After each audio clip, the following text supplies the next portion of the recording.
জাতীয় নাগরিক পার্টির জ্যেষ্ঠ যুগ্ম সদস্য সচিব ডক্টর তানজিম জারার বিরুদ্ধে অশ্লীলতা ছড়ানোর অভিযোগে ব্যবস্থা নিতে আইনি নোটিশ পাঠিয়েছেন এক আইনজীবী।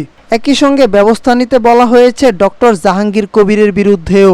বৃহস্পতিবার সুপ্রিম কোর্টের আইনজীবী ব্যারিস্টার মোহাম্মদ হুমায়ুন কবির পল্লব এ নোটিশ পাঠান। আইনি নোটিশে ফেসবুক, ইউটিউব, টিকটক, লাইকি সহ সব অনলাইন মাধ্যমে অশ্লীল ও পর্নোগ্রাফি ভিডিও বিজ্ঞাপন প্রচারণা বন্ধে সরকারকে প্রয়োজনীয় পদক্ষেপ নিতে বলা হয়েছে।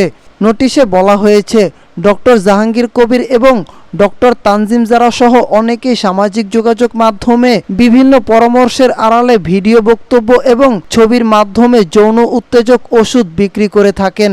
ওইসব ছবি এবং ভিডিও সমাজে ব্যাপকভাবে অশ্লীলতা ছড়িয়ে সামাজিক এবং পারিবারিক মূল্যবোধকে বিনষ্ট করছে। এতে অভিযোগ করা হয়, বাংলাদেশের নামিদামি সেলিব্রিটি এবং শোবিজ মডেল ও তারকা তাদের নিজস্ব ফেসবুক পেজ এবং ফেসবুক অ্যাকাউন্টে টাকার বিনিময়ে বিভিন্ন অশ্লীল ভিডিও ও বিজ্ঞাপন প্রমোট করছেন। অনেক ডাক্তার নিজেদের ভিউ বাড়ানোর জন্য সামাজিক যোগাযোগ মাধ্যমে বিভিন্ন ঔষধ এবং সামগ্রিক বিক্রয়ের জন্য অশ্লীল ভিডিও এবং বিজ্ঞাপনের মাধ্যমে সাধারণ মানুষকে আকৃষ্ট করে।